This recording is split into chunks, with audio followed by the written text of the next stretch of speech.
Oke, assalamualaikum warahmatullahi wabarakatuh.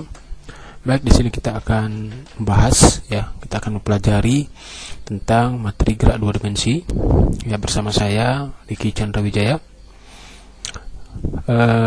Tujuan pembelajaran kita pertama kali adalah untuk mampu memahami dan mengaplikasikan dinamika gerak, percepatan pengaruh friksi terhadap perubahan gerak serta perhitungan dibilang teknik sipil. Karena ini materinya khusus untuk teknik sipil, maka nanti kita akan berfokus nanti penerapannya pada dinamika dan lain sebagainya.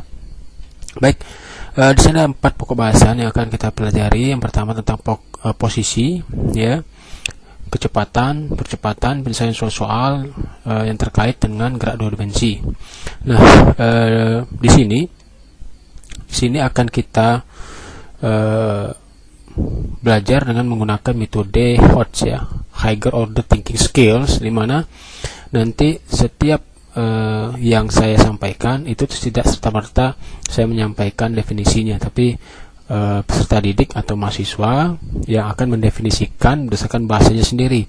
Oleh sebab itu, sebelum materi ini Anda harus menyiapkan kertas dan alat tulis, alat tulis yang akan digunakan untuk mencatat argumen-argumen Anda terkait apa yang akan Anda analisis dalam video ini. Nah, barangkali ini karena materi ini terlalu mudah, gerak dua dimensi nanti akan lebih terasa ketika kita materi dinamika.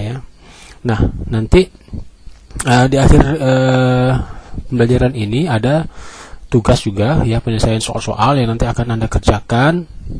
Soal-soal tersebut di kertas yang sudah Anda siapkan nanti di bawahnya. Nah, di akhir video juga akan ada percobaan virtual seperti simulasi yang akan dianalisis per kelompok sudah ditentukan sebelumnya. Ini akan dijelaskan nanti di akhir materi ini.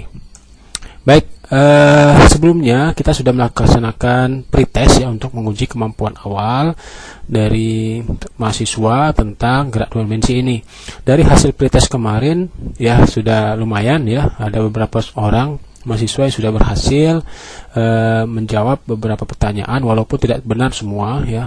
Nanti kita akan coba lagi post test sudah kita belajar materi ini dengan menggunakan video ini. Baik, pertama kali kita akan bahas tentang posisi. Dalam olahraga baseball, seperti yang Anda lihat pada gambar di depan, itu ada sebuah lapangan, lapangan olahraga, lapangan olahraga, dan tim itu akan bermain dengan melempar bola dan satu tim lain itu memukul bola, sehingga nanti anggota tim akan berlari menuju ke posisinya, posisi yang nanti dijaga oleh pemain lawan gitu. Nah, posisi orang per orang dalam olahraga ini itu sudah ditetapkan, lokasinya di mana di area lapangan tersebut. Nah, jadi posisi, coba Anda mungkin sudah mengetahui ini apa itu posisi, coba Anda pikirkan dalam 1 menit makna posisi berdasarkan jawaban Anda masing-masing. Nanti Anda tuliskan di kertas yang sudah disiapkan. Oke, silakan dituliskan dari sekarang, waktunya 1 menit.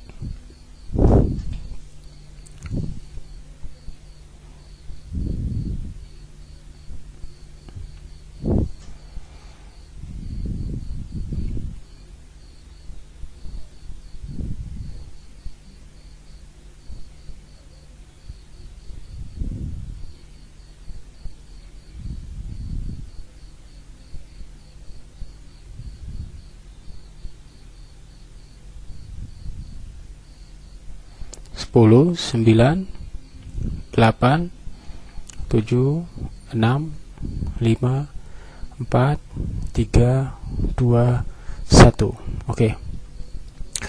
Mungkin sudah Anda tuliskan beberapa kata, menyusun suatu kalimat yang berdasarkan pemikiran Anda tentang apa itu posisi. Anda definisikan berdasarkan bahasa Anda sendiri, Nah, di sini untuk mengkoreksi apa yang Anda pikirkan, saya akan mendefinisikan posisi ini menurut bahasa saya sendiri. Jadi menurut saya posisi itu adalah suatu titik lokasi objek ataupun benda di dalam ruangan atau ruang atau kerangka acuan. Nah, di dalam olahraga baseball ini setiap anggota pemain itu berada dalam suatu titik lokasi, ya, di lapangan. Ruangannya adalah lapangan, ya. Kerangka acuan kita apa? Lapangan. Nah, berbeda nanti posisi objek ketika ditinjau di kerangka acuan yang lebih luas, ya. Contohnya misalkan kita berdiri di depan rumah kita, berarti posisi kita berada di depan rumah dalam wilayah RT umpama gitu. Nah, tapi kalau kita tinjau di wilayah provinsi, posisi kita di mana? Tentu akan berbeda dalam skala kerangka acuan provinsi. Begitu juga global dan bahkan secara universal gitu ya. Nah, itulah makna posisi. Jadi posisi itu tergantung di mana Anda meninjau kerangka acuannya. Nah, itu dia posisi, ya. Itu perlu ditanamkan terlebih dahulu. Nah, jika objek tadi mengalami perubahan posisi seperti mobil ini, ya. Mobil ini semula dia berada di sini, ya. Terus dia berpindah posisinya ke sini. Posisi akhir. Jadi posisi awal, posisi akhir. Nah, perpindahan objek ini itu ditandai dengan berubahnya posisi, gitu ya. Nah, seberapa jauh dia berpindah kita bisa menghitung dengan menggunakan rumus ini, ya, yaitu posisi akhir dikurang posisi awal. Nah, ini kan kemarin sudah belajar juga di dinamika gerak satu dimensi, ya. Nah, sekarang saya ingin Anda menuliskan definisi perpindahan ini menurut bahasa Anda sendiri dari rumus yang ada di depan ini. Oke, silakan tuliskan dalam waktu kurang lebih 10 detik, ya. Cukup 10 detik saja. Oke. 10, 9, 8, 7, 6, 5, 4, 3, 2, 1. Oke, silakan disimpan definisinya tadi, nanti akan kita cek ketika sudah dikumpulkan. Nah, sekarang selain perpindahan, ada juga yang dinamakan dengan cepat, ya. Seberapa cepat berpindah, seberapa cepat berubah posisinya. Nah, ada namanya lagi kecepatan rata-rata. Kalau kita amati rata-rata itu apa, ya? Rata-rata, ya, rata suatu benda yang rata. Atau kalau dalam definisi rata-rata itu apa? Suatu, kalau dalam statistik, ya, angka yang kita buat nilai tengahnya atau nilai rata-ratanya. Jadi ada puncak, lembah, ya, kalau dalam grafik, tapi rata-ratanya berapa? Nilai tengah atau nilai yang kita katakan pada umumnya disebut kesimpulan, ya, dari data yang beragam. Nah, kecepatan rata-rata kalau kita rumuskan dalam fisika, di sini kalau kita lihat, ya, ada sebuah mobil bergerak dengan kecepatan seperti tanda panah ini kecepatan, ya, kecepatan. Oke. Awal gerak kecepatan V1, terus beranjak dari V2, beranjak ke V3, ke V4. Nah, tergantung mobilnya, apakah kecepatan pada posisi 1 sama dengan posisi 2, atau sama dengan posisi 3, atau sama dengan posisi 4. Nah, apabila berbeda, nah gitu kan, tentu kita akan mencari berapa kecepatan rata-ratanya. Nah, mobil bergerak pada posisi awal di sini, ya. Terus dia berhenti di sini misalkan, ini posisi akhir, ya. Nah, ini posisi awal, oke, ini posisi akhir. Nah, perpindahan mobil dari posisi awal hingga ke posisi akhir kita bisa cari dengan rumus delta R, gitu kan, ya, perpindahan. Nah, tapi ketika dia berpindah, dia juga butuh waktu. Akan ada selisih waktu, ya. Misalkan di sini dalam waktu T sama dengan 0 awal dia bergerak. Ketika sampai di sini waktunya 10 detik umpama gitu, ya. 10 detik. Nah, berapa kecepatan rata-ratanya? Ini secara matematik kita bisa hitung dengan rumus ini. Kecepatan rata-rata sama dengan perpindahan yang dilakukan objek tadi terhadap waktu yang dibutuhkannya untuk berpindah. Nah, ya, itu perlu dicatat, ya. Perpindahan itu apa? Tadi sudah kita definisikan. waktu itu apa. Oke. Nah, sekarang Anda bisa definisikan sendiri apa yang dimasukkan kecepatan rata-rata. Kecepatan rata-rata adalah bla bla bla bla. Oke. Sekarang saya beri waktu 10 detik. Tuliskan definisi kecepatan rata-rata menurut bahasa Anda sendiri. Oke, waktunya 10 detik.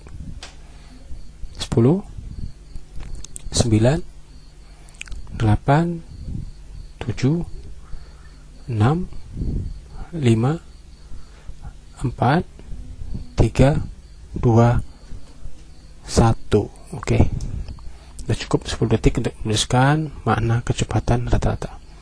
Oke, selanjutnya, selain kecepatan rata-rata, suatu objek juga akan mengalami yang dinamakan kecepatan sesaat, ya. Jadi mobil tadi, ya, bergerak seperti lintasannya seperti ini, berliku-liku, ya. Dalam geraknya ini dia mulai dari titik A, ya, sini, mungkin titik akhirnya sini, misalkan sini titik D, ya, gitu ya. Mobil tadi mulai bergerak di sini dan dia akan berhenti di titik D. Selama dia bergerak dari titik A ke titik D, dia akan melewati lintasan-lintasan yang kecil-kecil seperti ini, ya. Nah, apabila kita ingin mengetahui ketika mobil ini, ya, melewati titik B, berapa kecepatannya di titik B, ya.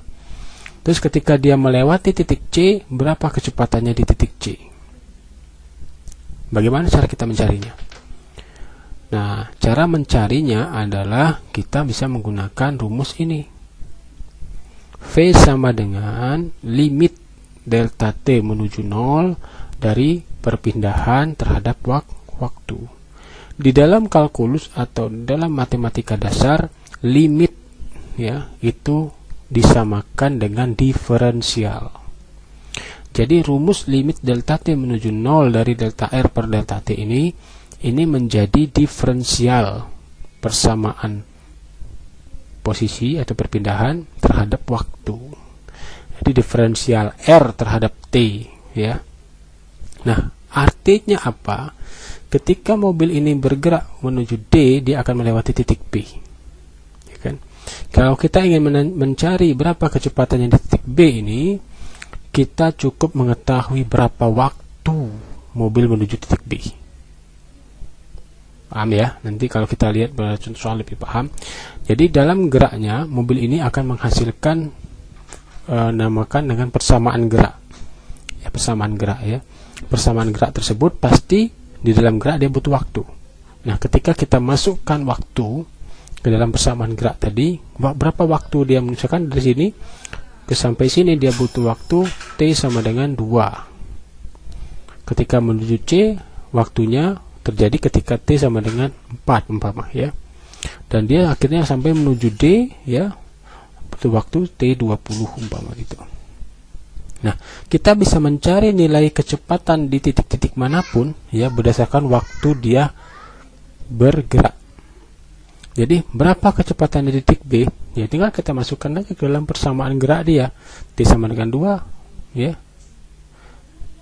Jadi ibaratkan ketika di sini mobil lewat, sini ada seorang pengamat, ya, seorang pengamat memegang stopwatch. Nah, mobil ketika lewat berapa waktu? Nah, dengan waktu tersebut dia bisa mengetahui kecepatannya berapa. Nah, itu sudah disebut dengan kecepatan sesaat. Nah, makna dari delta T menuju 0 ini artinya kecepatan sesaat. Sesaat itu adalah sesuatu yang sangat singkat. Ketika mobil menuju ke titik B, dia akan menuju ke titik B itu seolah-olah dia hanya sebentar saja. Titik B di sini, mobil lewat, gitu ya. Maka dia melewati titik B itu dalam waktu yang sesaat, sebentar. Nah, di waktu itulah kita yang menentukan berapa kecepatan dia. Nah, maka kita gunakan rumus kecepatan sesaat.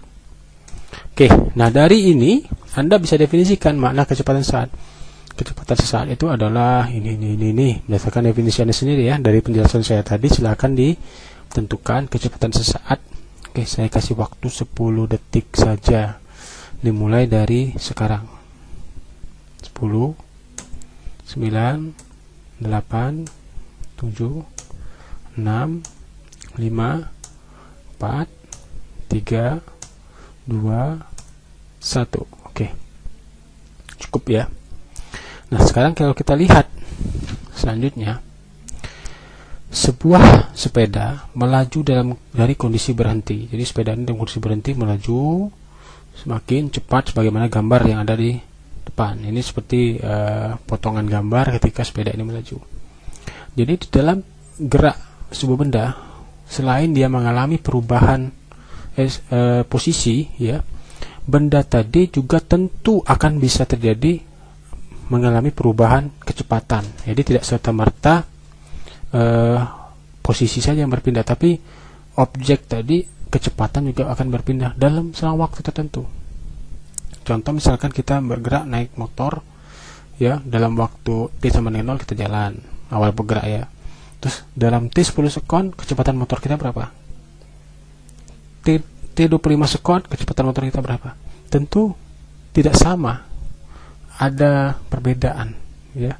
Jadi kecuali kalau memang disengaja kecepatan itu dijaga konstan. Nah, jadi di selain kecepatan ada juga dinamakan dengan percepatan, ya.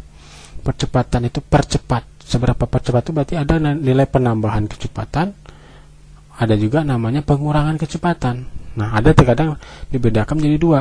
Percepatan itu penambahan kecepatan, ada sebut juga dengan perlambatan, pengurangan kecepatan. Jadi ketika kita melaju semakin cepat, itu dinamakan dengan percepatan. Apa itu percepatannya? Ada penambahan kecepatan di step by step waktu yang terjadi.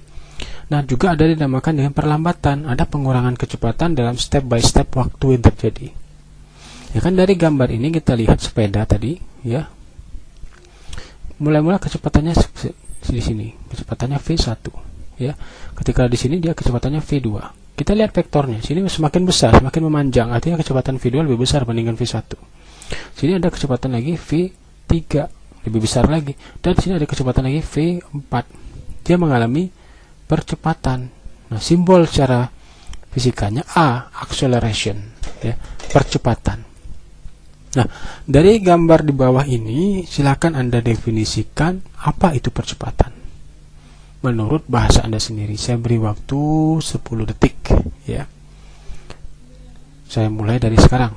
10, 9, 8, 7, 6, 5, 4, 3, 2, 1.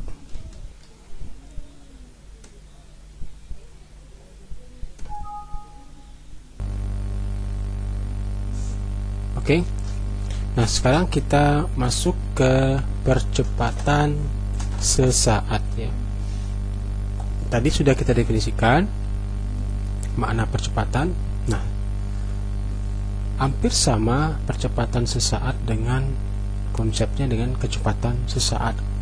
Jadi kita perlu tanda kutip, sesaat itu adalah waktu yang singkat.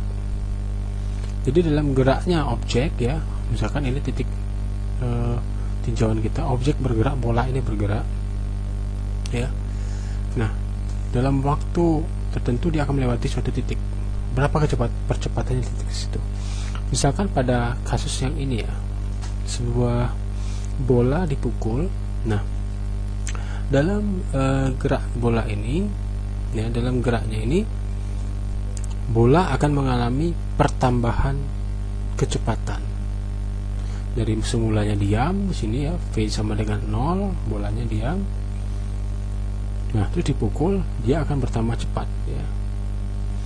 Nah, ketika sampai di sini dia akan menabrak dinding, ya, dan berbalik lagi dan melambat dan akhirnya jatuh ke bawah.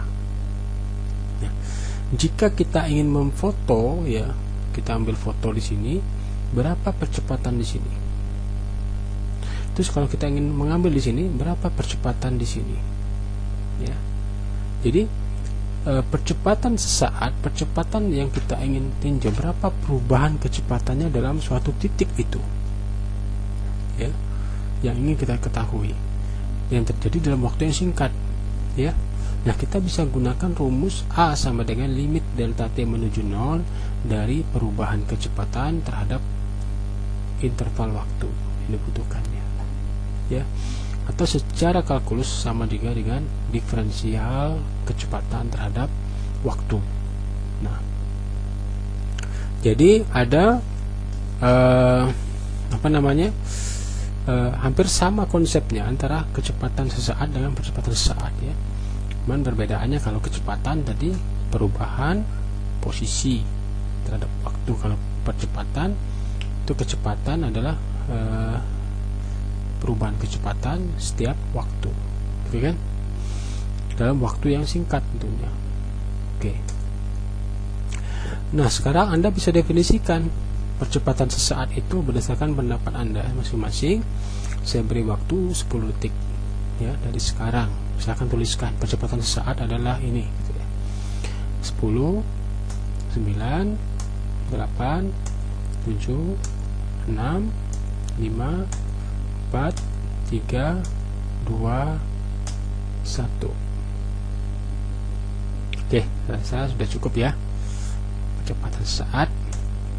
Nah, sekarang mari kita pahami posisi benda dalam 2 dimensi. Jadi 2 dimensi, 1 dimensi, 3 dimensi, perbedaannya adalah sumbu. Banyaknya sumbu, ya, banyaknya sumbu koordinat. Jadi kalau kita ingin meninjau sebuah benda secara 2 dimensi, ya, sumbunya ada 2 cuman, yaitu X dan Y. Jadi misalkan benda seperti bola ini berada di lantai, ya. Ini adalah dinding, bisa Anda bayangkan ini adalah dinding, ya. X dan Y, bolanya berada di sini. Nah, berapa posisi bola ini?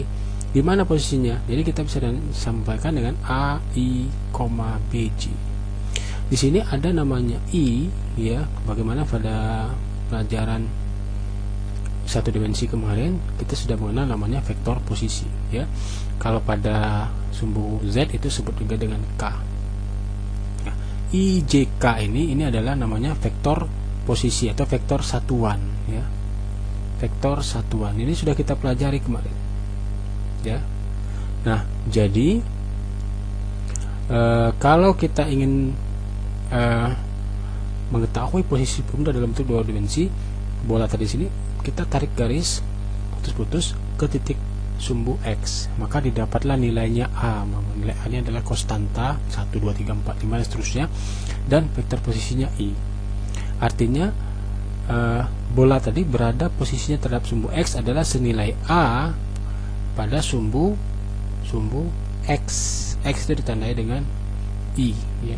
Ini vektor satuan dari sumbu X. Kalau J itu vektor satuan dari sumbu Y. Kalau K itu vektor satuan dari sumbu Z, ya. Kalau dia 3 dimensi baru kita pakai K, ya.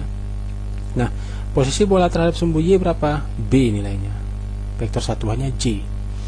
Nah, jadi kita bisa menyebutkan, ya, dalam suatu posisi bola tadi AI, BJ, ya, AI, BJ. Nah, silakan Anda lakukan sedikit percobaan demonstrasi, ya.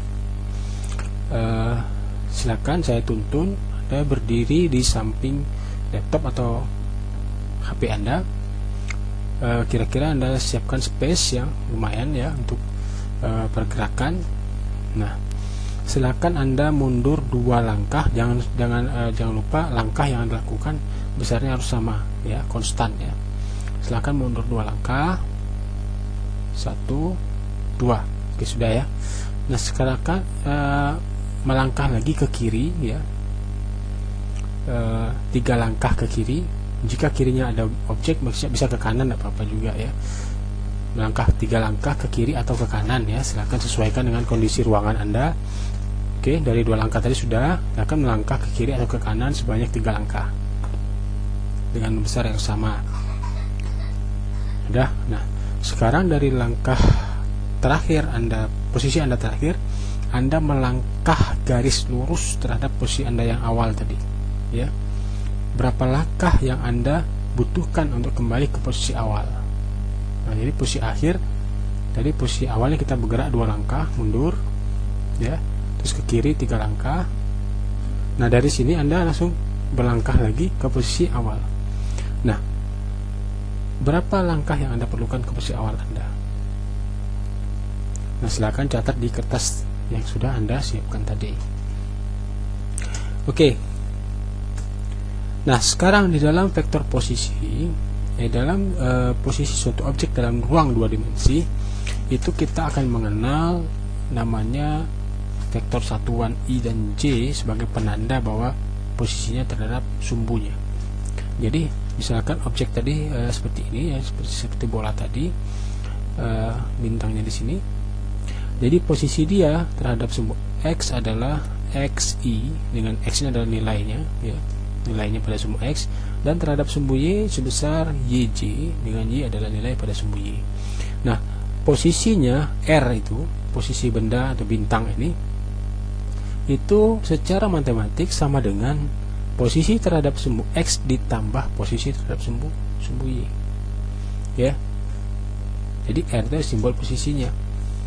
Nah, jika objek tadi berpindah ya, jika objek tadi berpindah dari posisi yang pertama ke posisi yang kedua, tentu kalau dia berpindah itu dinamakan dia sudah melakukan gerak ya, lakukan gerak. Dalam geraknya pasti ada waktu, pasti ada waktu. Jadi dalam konsep fisika, ruang dan waktu itu selalu melekat ya. Ketika objek berpindah pasti dia butuh waktu. Nah, terus Pak, saya masih duduk di depan laptop saya masih duduk menyaksikan handphone saya, dan waktu terus berjalan, sedangkan saya tidak berpindah posisi. Apakah saya bergerak? Nah, pertanyaannya seperti itu kan. Jadi walaupun Anda duduk ya, menyaksikan laptop Anda, walaupun Anda duduk sambil nonton HP Anda ya, waktu berjalan. Artinya Anda bergerak. Terhadap apa? Kalau Anda tinjau terhadap kursi yang Anda duduki, itu Anda tidak bergerak, kerangka acuannya. Tetapi secara universal Anda bergerak. Bergerak bersama apa? Bersama rotasi bumi, bersama pergerakan bumi ya kan. Jadi gerak itu bersifat relatif. Relatif artinya apa? Dimana kerangka acuan kita meninjau objek tadi. Jadi kalau yang ditinjau itu di rumah yang Anda sedang menonton melalui laptop dan HP tadi, tentu orang di rumah akan melihat Anda tidak bergerak karena Anda tetap di posisi Anda. Tetapi kalau dilihat dari angkasa, ya Anda bergerak bersama-sama dengan bumi ya. Nah, seperti itu. Jadi semua objek itu tidak ada yang diam sempurna. Dalam kondisi artian semuanya bergerak bersama-sama universe ya, alam semesta. Nah, itu konsep gerak. Jadi dia butuh waktu dan pasti ada ruang. Nah, ketika objek ini berpindah ke R2 ya, dia butuh waktu sebanyak delta T. Kalau kita jabarkan masing-masing posisinya di R1 dan R2 ini, posisi objek di R1 itu terhadap sumbu X dinamakan X1I, dan terhadap sumbu Y, Y1J. Ketika dia berpindah ke R2, posisinya berubah terhadap sumbu X itu X2I, dan berpindah pula terhadap sumbu Y, Y2J. Nah, dia butuh waktu delta T. Jadi kalau kita jabarkan, delta T ini juga berlaku pada sumbu X, waktunya sama, juga berlaku pada sumbu Y.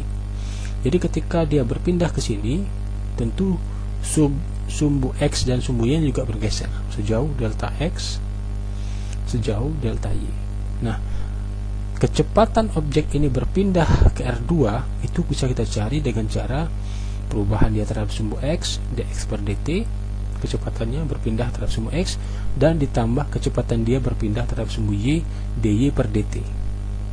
Nah, secaranya singkatnya kita bisa nyamakan dengan kecepatan objek itu berpindah itu kecepatan terhadap sumbu X ditambah kecepatan terhadap sumbu Y. Ini secara 2 dimensi ya. Jadi kalau 3 dimensi cukup ditambah saja VZ K gitu ya.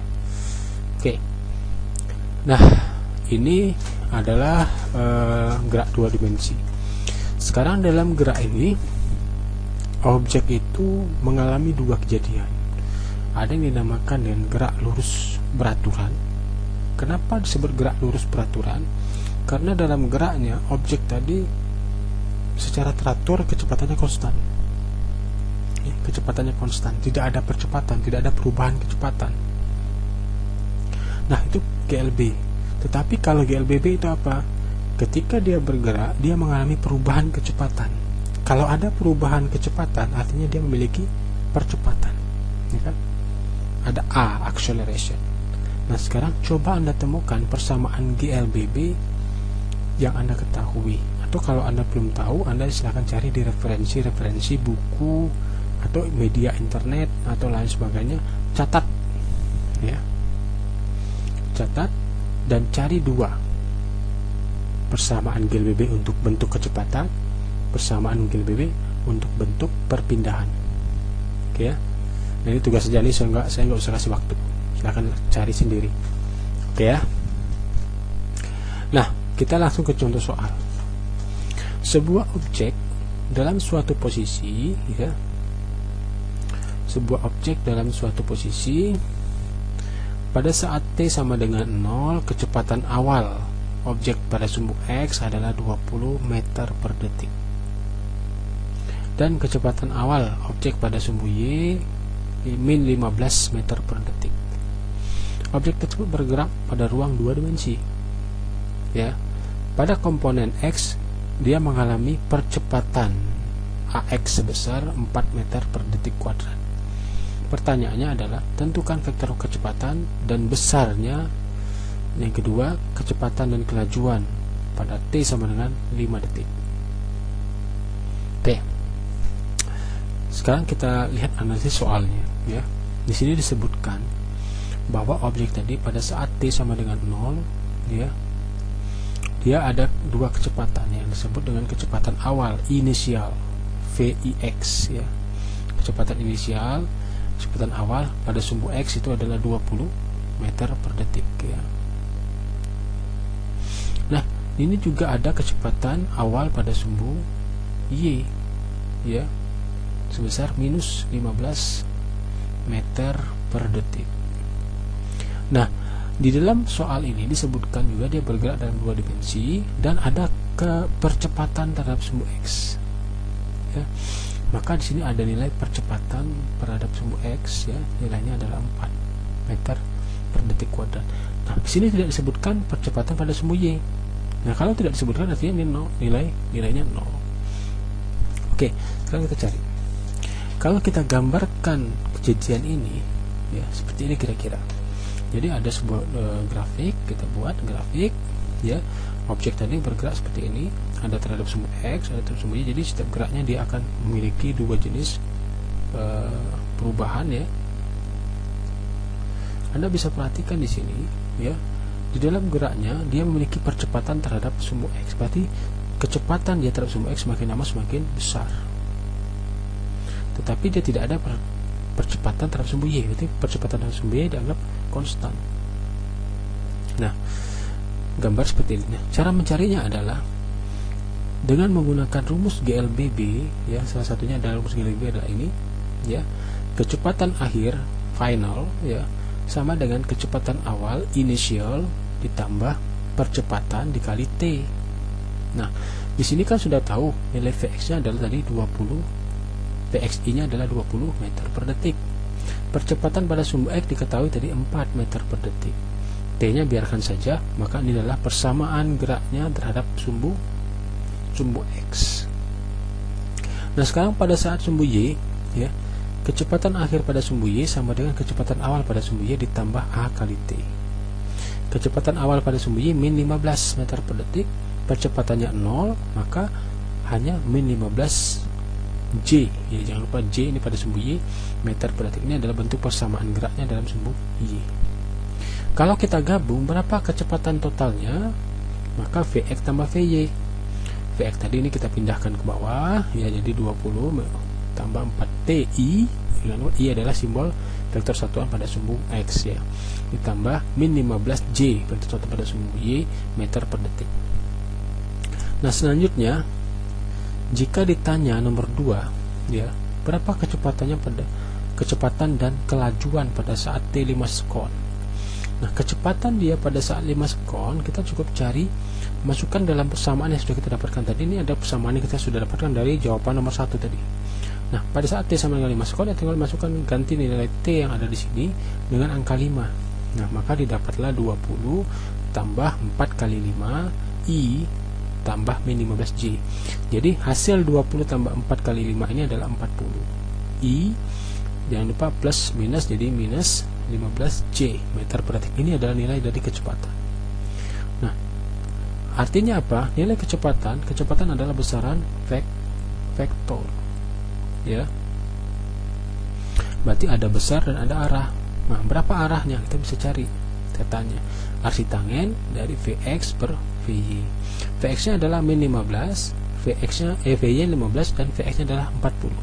Kita bagi dan kita arsi tangenkan di kalkulator, mendapatlah minus 21 derajat. Sudutnya ke bawah, ya. Ini adalah kecepatan. Ada besar, ada arah. Nah, kalau besarnya berapa? Besarnya kita cari, ini kelajuan. Ini adalah besaran skalar, ya. Kalau kelajuan ada besaran skalar, maka akar dari Vx kuadrat tambah Vy kuadrat untuk 2 dimensi. Kalau 3 dimensi tambah Vz kuadrat, ya.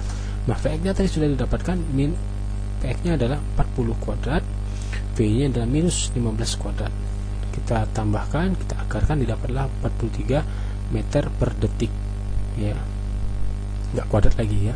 Ini adalah kelajuan, hanya besar saja. Kalau kecepatan, besar dan arah, ya, gabungan dari kelajuan dan sudut itu adalah kecepatan. Nah, itulah jawaban untuk soal nomor 1. Nah, untuk memperdalam pengetahuan Anda di materi ini, saya berikan Anda tugas 3 soal, ya. Nah, dan sekaligus ingin melatih bahasa Inggris Anda, karena ke depan ini tantangan global, kita dituntut untuk bisa menguasai bahasa global, ya, bahasa Inggris, ya. Jadi di sini tidak sama-sama saya memberatkan, tetapi ingin membantu agar sama-sama kita bisa menguasai bahasa global ini, agar kita kedepannya lebih mudah di dalam karir dan lain sebagainya. Silakan Anda kerjakan 3 soal ini, ya. Nanti dituliskan jawabannya di kertas yang sudah Anda siapkan, ya. Jawabannya boleh dilengkapi dengan gambar-gambar sketsa dan lain sebagainya. Yang penting rapi, nanti dikumpulkan di V-Class, oke? Nanti tugasnya, ya. Nah, jangan lupa di akhir perkuliahan ini ada namanya percobaan virtual, ya. Nanti videonya akan saya share di V-Class, ya. Anda silakan amati. Tugas apa? Masing-masing kelompok menyaksikan video tersebut dan tuliskan apa yang Anda amati dari video tersebut, ya. Yang kedua, buat analisis tentang gerak yang Anda amati. Silakan berkreasi, memberikan narasi-narasi, penjelasan-penjelasan tentang video yang Anda amati. Anda bisa lengkapi narasi-narasi Anda dengan rumus-rumus yang mendukung, ya, dari referensi-referensi manapun, ya, terserah. Yang ketiga, Anda dapat memberikan video lain jika itu ada video yang lebih menarik, ya, dalam bentuk kasus atau dalam bentuk real kehidupan nyata, dan ditambahkan di situ. Nah, tugas tadi bisa dibuat dalam bentuk Word atau PPT, nanti dikumpulkan di V-Class. Oke, demikianlah materi kita kali ini. Lebih dan kurang saya mohon maaf. Saya akhiri. Wassalamualaikum warahmatullahi wabarakatuh.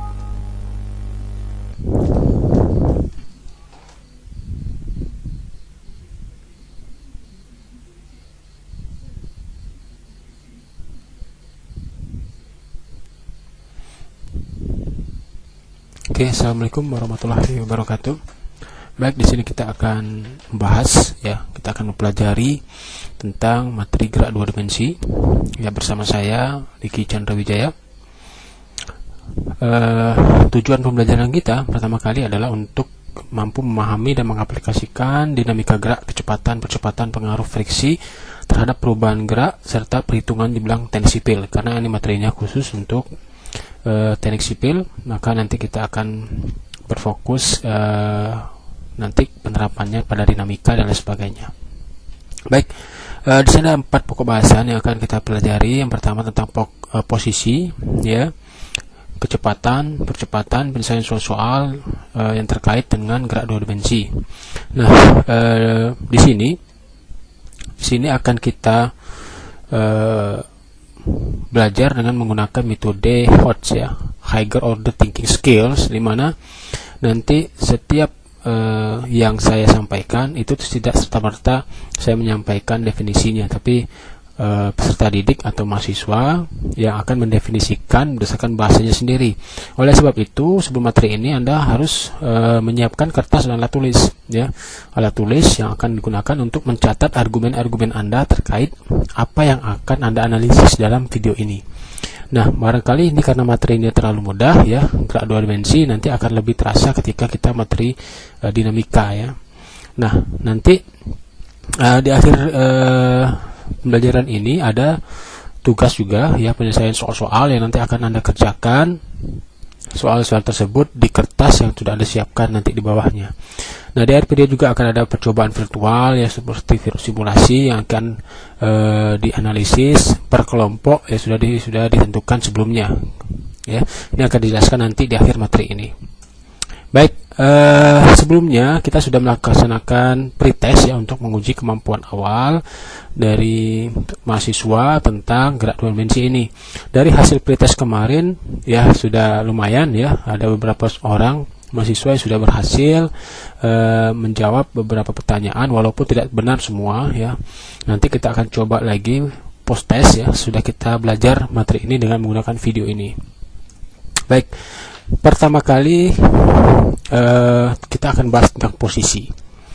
Dalam olahraga baseball ya, seperti yang Anda lihat pada gambar di depan, itu ada sebuah lapangan ya, lapangan olahraga ya, lapangan olahraga, dan tim itu akan bermain dengan melempar bola dan satu tim lain itu memukul bola, sehingga nanti anggota tim akan berlari menuju ke posisinya ya, posisi yang nanti dijaga oleh pemain lawan gitu ya. Nah, posisi orang per orang dalam olahraga ini itu sudah ditetapkan ya, lokasinya di mana di area lapangan tersebut. Nah, jadi posisi, coba Anda mungkin sudah mengetahui ini apa itu posisi ya. Coba Anda pikirkan dalam 1 menit makna posisi berdasarkan jawaban Anda masing-masing ya. Nanti Anda tuliskan di kertas yang sudah disiapkan. Oke, silakan dituliskan dari sekarang, waktunya 1 menit.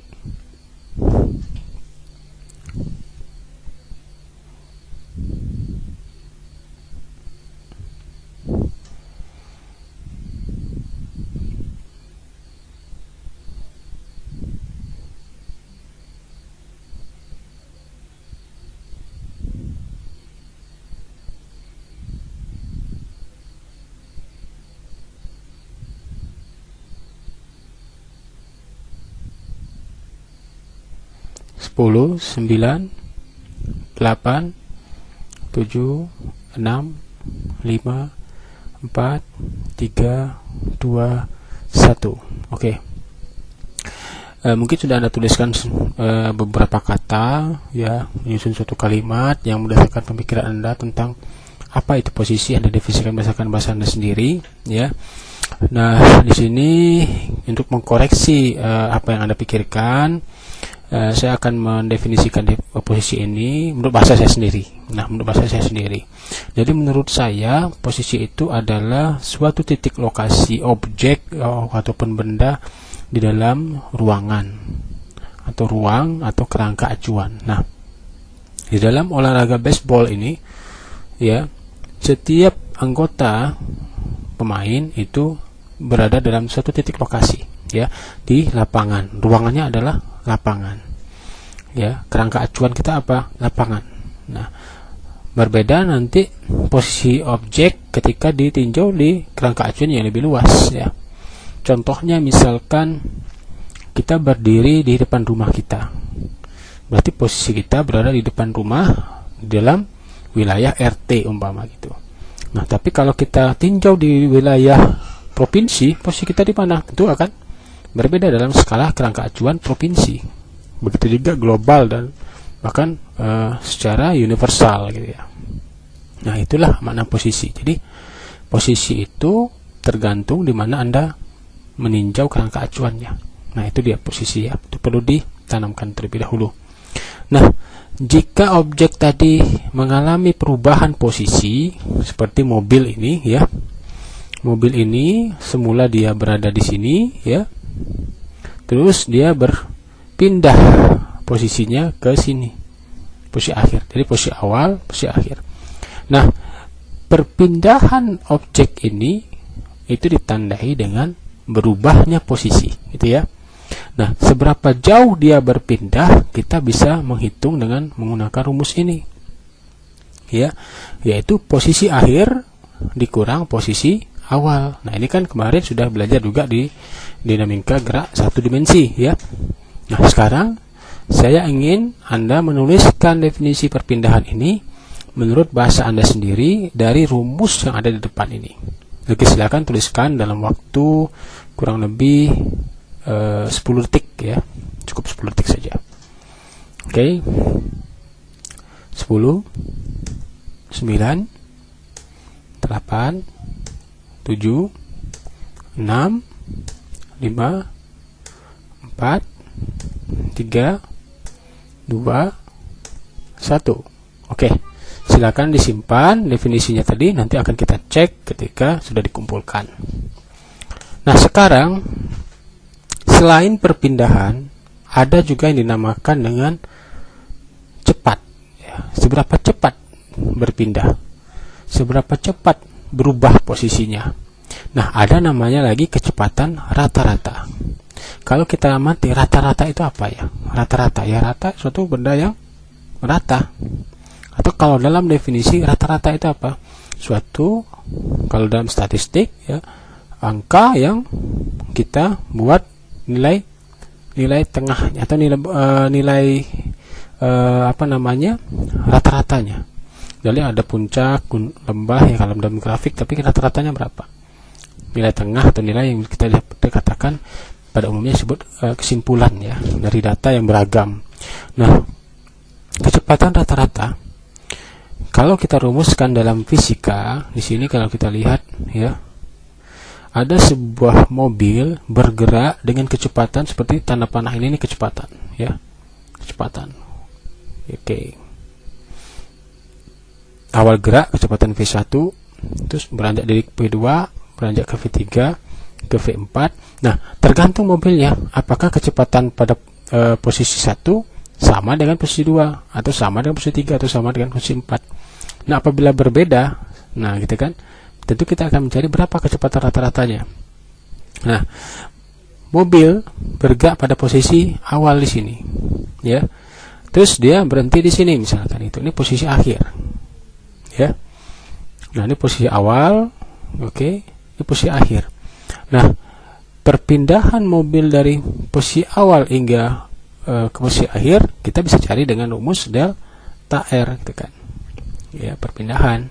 Nah, tapi ketika dia berpindah, dia juga butuh waktu. Akan ada selisih waktu, ya.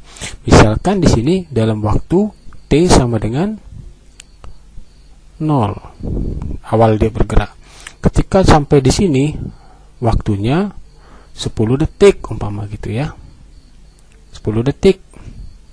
Nah, berapa kecepatan rata-ratanya? Ini secara matematik kita bisa hitung dengan rumus ini.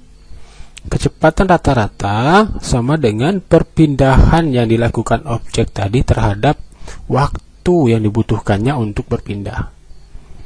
Nah, ya, itu perlu dicatat ya. Perpindahan itu apa? Tadi sudah kita definisikan. Waktu itu apa? Oke. Nah, sekarang Anda bisa definisikan sendiri. Apa yang dimaksudkan kecepatan rata-rata? Kecepatan rata-rata adalah bla bla bla bla. Oke, ya. Sekarang saya beri waktu 10 detik. Tuliskan definisi kecepatan rata-rata menurut bahasa Anda sendiri. Oke, waktunya 10 detik. 10 9 8 7 6 5 4 3 2 1. Oke. Sudah cukup 10 detik untuk menuliskan makna kecepatan rata-rata. Oke, selanjutnya, selain kecepatan rata-rata, suatu objek juga akan mengalami yang dinamakan kecepatan sesaat ya. Jadi mobil tadi ya bergerak seperti lintasannya seperti ini, berliku-liku. Ya. Dalam geraknya ini dia mulai dari titik A ya, sini. Mungkin titik akhirnya sini, misalkan sini titik D ya gitu ya. Mobil tadi mulai bergerak di sini dan dia akan berhenti di titik D. Selama dia bergerak dari titik A ke titik D, dia akan melewati lintasan-lintasan yang kecil-kecil seperti ini. Ya. Nah, apabila kita ingin mengetahui ketika mobil ini ya melewati titik B, berapa kecepatannya di titik B, ya. Terus ketika dia melewati titik C, berapa kecepatannya di titik C. Bagaimana cara kita mencarinya? Nah, cara mencarinya adalah kita bisa menggunakan rumus ini. V sama dengan limit delta T menuju 0 dari perpindahan terhadap waktu. Di dalam kalkulus atau dalam matematika dasar, limit ya itu disamakan dengan diferensial. Jadi rumus limit delta T menuju 0 dari delta R per delta T ini menjadi diferensial persamaan posisi atau perpindahan terhadap waktu. Jadi diferensial R terhadap T ya. Nah, artinya apa? Ketika mobil ini bergerak menuju D, dia akan melewati titik B. Ya kan? Kalau kita ingin mencari berapa kecepatannya di titik B ini, kita cukup mengetahui berapa waktu mobil menuju titik B. Paham ya? Nanti kalau kita lihat contoh soal lebih paham. Jadi dalam geraknya mobil ini akan menghasilkan namakan dengan persamaan gerak. Ya, persamaan gerak ya. Persamaan gerak tersebut pasti di dalam gerak dia butuh waktu. Nah, ketika kita masukkan waktu ke dalam persamaan gerak tadi, berapa waktu dia misalkan dari sini ke sampai sini dia butuh waktu T sama dengan 2. Ketika menuju C, waktunya terjadi ketika T sama dengan 4 umpama ya. Dan dia akhirnya sampai menuju D ya, butuh waktu T20 umpama gitu.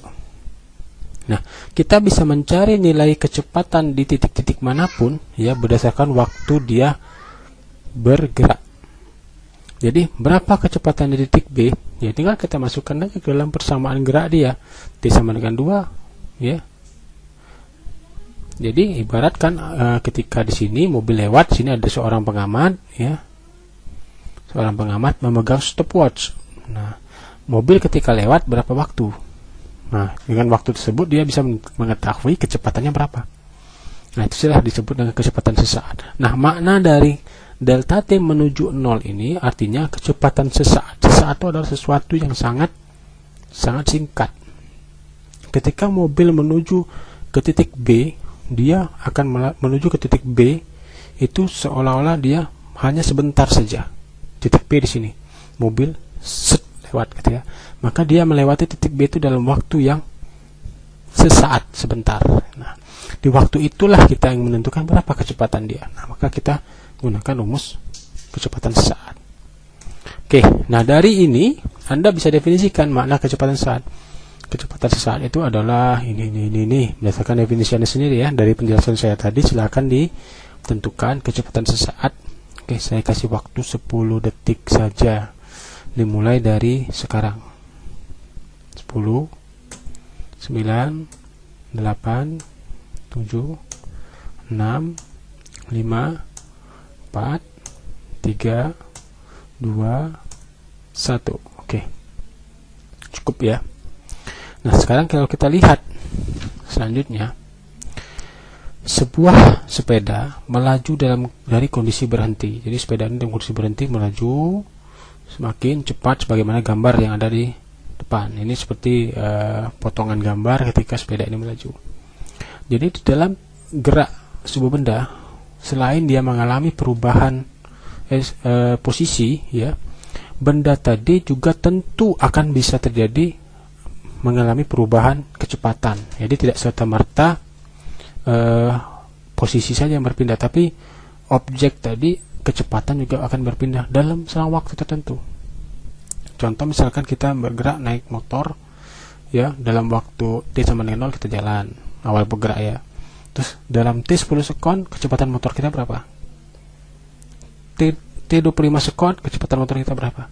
Tentu tidak sama, ada perbedaan ya. Jadi kecuali kalau memang disengaja kecepatan itu dijaga konstan. Nah, jadi di selain kecepatan ada juga dinamakan dengan percepatan ya. Percepatan itu percepat. Seberapa percepat itu berarti ada nilai penambahan kecepatan, ada juga namanya pengurangan kecepatan. Nah, ada terkadang dibedakan menjadi dua. Percepatan itu penambahan kecepatan, ada sebut juga dengan perlambatan, pengurangan kecepatan. Jadi ketika kita melaju semakin cepat, itu dinamakan dengan percepatan. Apa itu percepatannya? Ada penambahan kecepatan di step by step waktu yang terjadi. Nah, juga ada dinamakan dengan perlambatan, ada pengurangan kecepatan dalam step by step waktu yang terjadi. Ya kan, dari gambar ini kita lihat sepeda tadi ya. Mulai-mulai kecepatannya di sini, kecepatannya V1 ya. Ketika di sini dia kecepatannya V2. Kita lihat vektornya. Sini semakin besar, semakin memanjang, artinya kecepatan V2 lebih besar dibandingkan V1. Sini ada kecepatan lagi V3, lebih besar lagi. Dan di sini ada kecepatan lagi V4. Dia mengalami percepatan. Nah, simbol secara fisikanya A, acceleration ya, percepatan. Nah, dari gambar di bawah ini silakan Anda definisikan apa itu percepatan menurut bahasa Anda sendiri. Saya beri waktu 10 detik ya. Saya mulai dari sekarang. 10, 9, 8, 7, 6, 5, 4, 3, 2, 1.